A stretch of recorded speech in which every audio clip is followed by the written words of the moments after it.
Welcome to Guide Guru. We hope this video helps. You start by confirming prerequisites: your SBI account, registered mobile number, and ID details. Once ready, install Yono SBI from Google Play or the App Store and grant permissions for SMS and storage.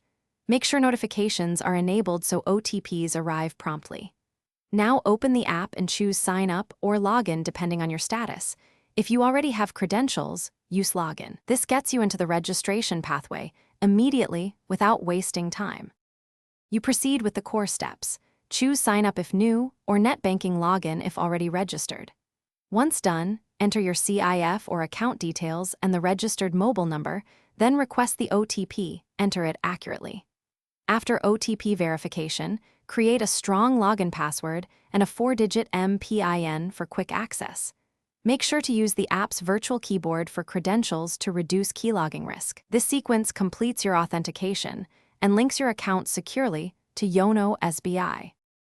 You finish by completing your profile, accepting terms, and enabling biometric or MPIN quick login for speed.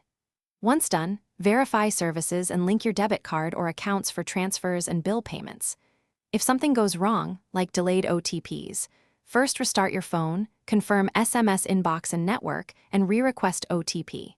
If still blocked, temporarily disable DND or contact your bank's help desk. This finalizes setup and gives you one clear troubleshooting action. Thanks for watching. Consider subscribing if we helped you today.